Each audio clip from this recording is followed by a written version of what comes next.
it's Mary here, Mary Cudler, and I am here with Crystal from Pittsburgh. And, we just wanted to nerd out on something for a few minutes because it's been about a year since Zelda Tears of the Kingdom came out, and we thought we'd talk about Zelda super fan, Crystal the super fan, and find out about it. Because you know what? I don't follow Zelda, I'll be honest.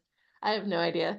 I think I kind of know what the original game might be, but I'm not sure if I'm thinking of the right game. But anyway, without any spoilers, what could you tell us? Like, what's the cool thing about this new thing going on?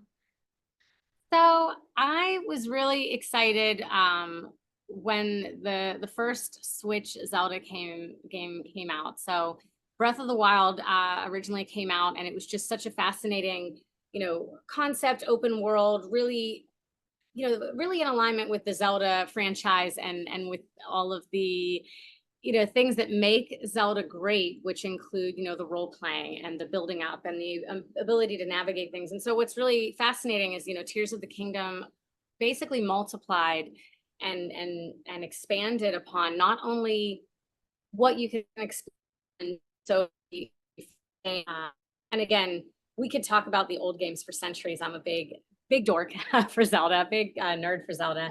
Yeah.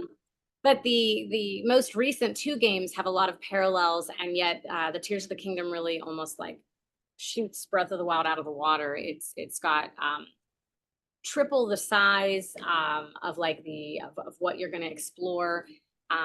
They've got new concepts in how you're going to explore it. So the example is swimming versus flying versus traveling by horse.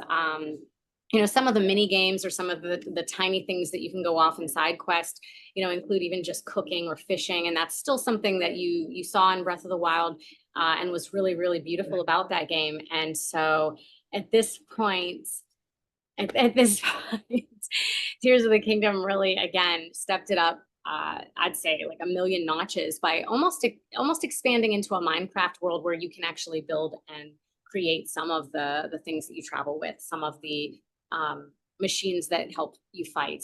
Just a very, very amazing, beautiful game that has not only a gorgeous storyline, but stays within the franchise and kind of expands upon it as well. Cool. So if I haven't played Zelda before, should I start with Tears of the Kingdom, or where should I start if I wanted to do some Zelda?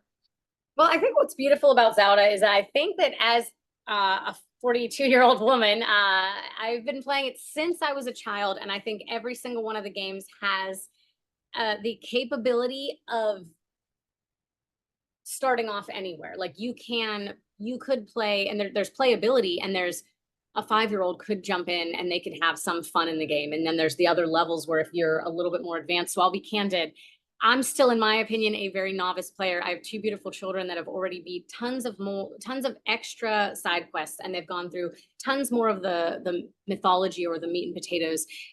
With Breath of the Wild, I was able to get to Ganon like in 2 weeks because I'm that much of a excited, avid, let me just dive through player. But with Tears of the Kingdom, I haven't even scratched the surface on the game. And so when you ask that question, what comes up for me is that yes, you could jump in with any of the games, and they would honor a beginner level as much as an advanced level. Nice. Those are the best games though. Like if a beginner and an advanced person can enjoy it, that's when it's a great game, right? And all ages as well, which I think can be kind of All fun. ages. It's certainly got some aspects of violence, but it's more cartoonish, some aspects of monsters, but it's still more of, fascinatingly enough, a lot of an internal journey that Link, the main character, has to go through. That's so cool. And just real quick, I know we've talked about this in the past when we've talked about what games do for us, and it was like a revelation to me. People are finding connection through these games, right? It's not just like a gamer sitting in the dark by themselves, like this, right? But what does it do for you? So I think with Zelda, not only is there a community of people, including my own children, that can play. So we will literally, and it's a family situation where we watch each other play the video game. We cheer each other on. Sometimes we assist, sometimes we don't. Sometimes we even tease. I know when I was a child, my dad led me into some traps or some rooms that I couldn't get out of, or it was kind of fascinating how we will have a camaraderie. And so even though Zelda is not necessarily one that you play online with multiple players, surprisingly enough, again, I think that it has brought me closer to many of my family members, and of course, very able to navigate a community of humans that just love the game as well. So I would say that it's actually quite a community game as opposed to a solo game, even though you play it alone. Cool. Well, thanks, Crystal. Thanks for taking a few minutes to nerd out on Zelda Tears of the Kingdom with us. Is there anything else you want to Okay. say to close it?